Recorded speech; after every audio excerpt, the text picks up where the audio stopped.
Channel of Vadodara. વડોદરામાં ભારતીય જનતા પાર્ટીના રાષ્ટ્રીય મહામંત્રી દુષ્યંત કુમાર ગૌતમે સયાજીબાગ ખાતે ડોક્ટર બાબા સાહેબ આંબેડકરની સંકલ્પ ભૂમિ ખાતે પુષ્પાંજલિ અર્પણ કરી હતી।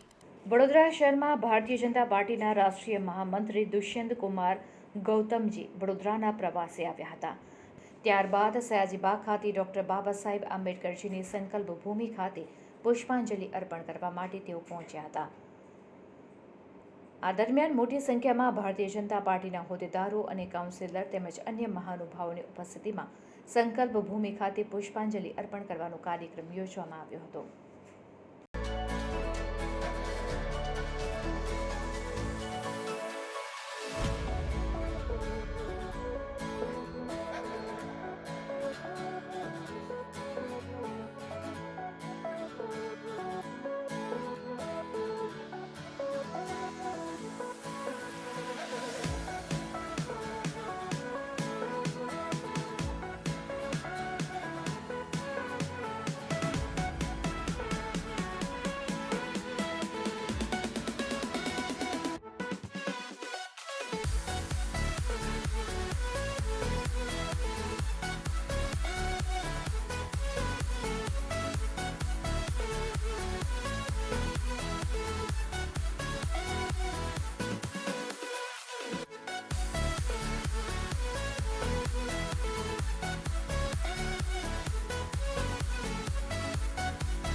भीमराव अम्बेडकर जी के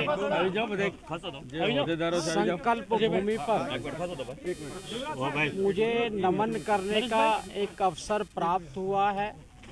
मैं पहले भी यहाँ पर 3-4 बार आया हूँ, जिसमें पूर्ण पहला वाला वृक्ष था तब भी आया था, तब टूट गया था तब भी आया था, आज पुनः उसका उत्थान चल रहा है तो आज भी आया हूँ।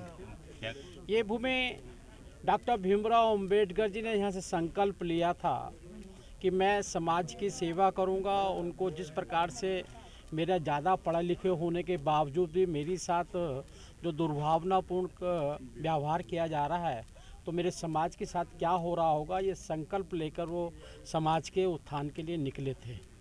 और आज डॉक्टर अम्बेडकर जी के उस समय के विचारों के रूप से जो उन्होंने कहा था, मैं पहले भी भारतीय हूँ और अंत में भी भारतीय हूँ। जो भारतीयता, देशभक्ति, राष्ट्रीय भावना उनके अंदर ओतप्रोत थी, उसका ही उदाहरण है कि आज देश सामाजिक समरसता के रूप में अपने आगे बढ़ने का काम कर रहा है। साथ साथ डॉक्टर अम्बेडकर जी ने समाज में कभी द्वेष पैदा करने का काम नहीं किया। कभी उन्होंने किसी जाति को कभी उससे बैर नहीं किया। वो ब्राह्मणों को भी, क्षत्रियों को भी, वैश्य को भी, शूद्र को, सबको बराबर का हक मिलना चाहिए मानकर चलते थे।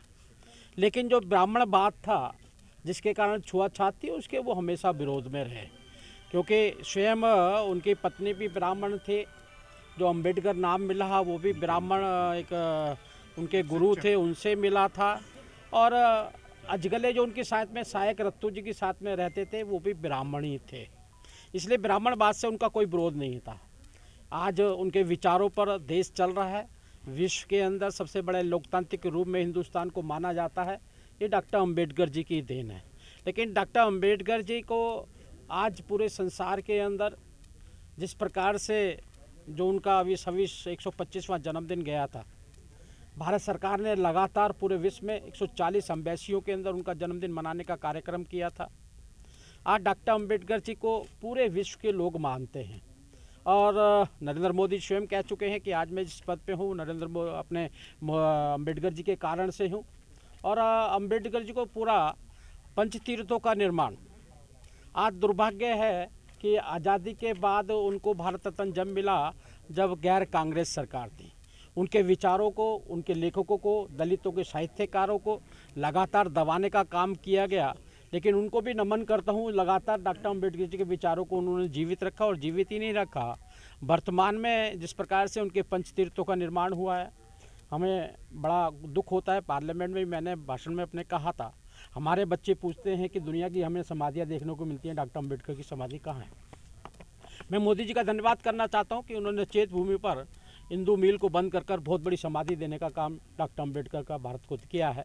और उसके साथ साथ भी हम देखते हैं दिल्ली के अंदर ही जो उनका स्मारक था, जो अंतिम सांस ली थी, उसको जो ग्रहण कर आज उस पर भव्य भवन का निर्माण किया है, ये भी मोदी जी की देन है। आज वर्तमान में जो डॉक्टर अम्बेडकर जी के विचारों के प्रति ओतप्रोत करने का काम, पढ़ाई से लिखाई से 15 जनपद पर एक बड़ा ऑडिटोरियम बनाकर उसमें बताया गया है कि डॉक्टर अम्बेडकर जी के शुरू से लेकर आखिर तक क्या विचार रहे हैं। आज मैं अपने आप को बहुत धन्यवाद ये महसूस कर रहा हूँ कि यहाँ के हमारे भारतीय जनता पार्टी के सभी कार्यकर्ता, शिवराज चौहान जी और सभी यहाँ के संकल्प भूमि से जुड़े हुए लोग यहाँ मिले हुए हैं और मैं इनको नमन करते हुए इसको मैं भी संकल्प लेता हूँ और समाज के सभी कार्यकर्ताओं को संकल्प दिलाता हूँ कि वह डॉक्टर अम्बेडकर जी के विचारों के अनुरूप एक भारत श्रेष्ठ भारत को आगे बढ़ाने के लिए आगे कदम बढ़ाएंगे। उन चीज़ों से भी बचाने का काम करेंगे जो अम्बेडकर जी की मूर्ति भी लगाते हैं, संविधान भी लेते हैं, लेकिन डॉक्टर अम्बेडकर जी को खाली वोट बैंक के रूप में ही इस्तेमाल करते हैं। उनसे भी सचेत करने का समाज को हम काम करेंगे।